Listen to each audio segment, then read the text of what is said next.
different. We're stepping right into the boots of a galactic hero, looking back at his own cinematic, animated journey. Now, if I told you that my rise to leading an entire rebellion started just because I was absolutely sick of swinging a pickaxe, would you even believe me? Well, let's explore how a lowly miner, a guy completely stripped of his own agency, ended up holding the fate of literally the entire galaxy in his hands. You know, there was a specific moment when it just clicked for me.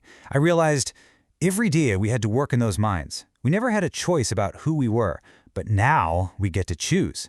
That wasn't just some throwaway line at the end of the road. It was the entire philosophical hook of our survival story. It's that fundamental, visceral struggle of deciding you are absolutely no longer going to let an authoritarian regime dictate your destiny. Honestly, it wasn't even about shooting lasers or fighting. It was about waking up and actually choosing freedom. Okay, let's dive right into this with Section 1, the Great AFA Haste, and escaping those brutal quotas. So, setting the scene. On AFA, my buddy Styx and I were basically trapped in this smog-choked authoritarian industrial prison. The Federation kept us totally under their thumb through these completely crippling daily mining quotas. I mean, one day it's 4,000 credits. The next, bam, it jumps to 5,000. And then up to a crushing 5,500 credits, plus this lingering debt they just tack on.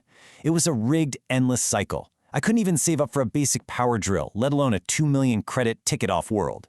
But here's the crazy part. Escaping that industrial nightmare just violently threw us right into another one, planet Ion. This was a desolate, unbreathable space desert where the sheer, unfeeling brutality of nature totally replaced the Federation's rigid rules. But actually getting from AFA to Ion? Well, that took a totally brilliant, tactical heist, surprisingly orchestrated by a sympathetic guard named Bob. We didn't just make a blind run for the exit. It was a highly structured infiltration. First, we had to sneak into the West Factory just to dodge the heavy guard patrols. Second, navigate the industrial sector to secure some highly volatile rocket fuel. Third, breach the massive outer walls of the spaceport itself. And finally, hijack the single lone rocket the Federation kept on AFA.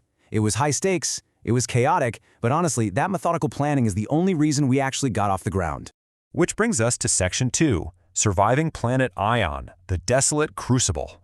And this brilliantly illustrates the environment we were dealing with. See, once our hijacked rocket's thrusters were blown out and we literally crash-landed onto Ion, we weren't just escaping tyranny anymore. We were fighting an immediate, desperate battle against an environment that actively wanted us dead. The atmosphere, practically unbreathable, totally choked with sulfur dioxide. We were immediately forced to heavily ration our dwindling stacks of bread, literally counting out every single piece as we wandered the wasteland. And when we finally ran into the locals, man, we discovered the gruesome reality of survival out there. They were using bone pits, like the actual remains of the dead, as fertilizer just to grow enough crops to stay alive. It was a harsh, completely unforgiving crucible. All right, moving on to Section 3, Knights, Outcasts, and the Illusion of Civilization. So we very quickly realized that Ion wasn't just some empty wasteland. It was a highly complex political chessboard. Just think about how this breaks down. On the surface, the Space Knights presented themselves as these pristine, isolated bastions of civilization, living high up in their castle. And conversely, they branded the outcasts as uncivilized, violent savages. But the truth? Entirely different. These groups were constantly clashing over the planet's remaining resources, specifically because the outcasts controlled the incredibly vital water supply. The perceived morality of these two groups was, quite frankly, a complete and utter illusion.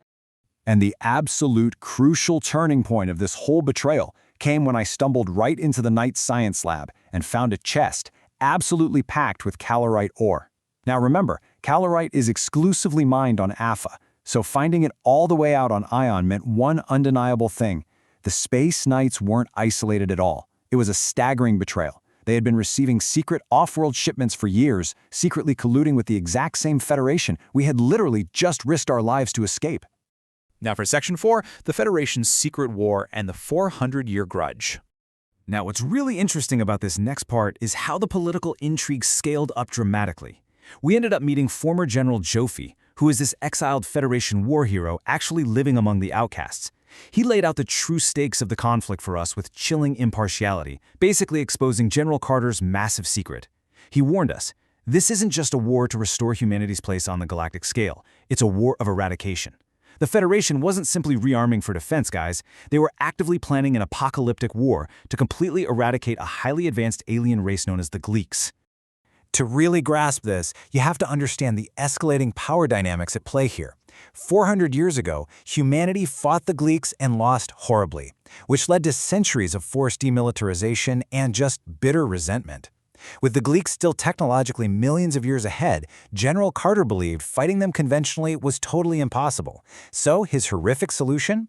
Build an incredibly unstable black hole superweapon to just instantly glass the Greek homeworld. It's mind-blowing. And caught right in the absolute middle of these massive, terrifying forces was our tiny, but rapidly growing rebel faction. This leads us to our final act, Section 5, A Hero's Ultimate Sacrifice, From Miner to Martyr.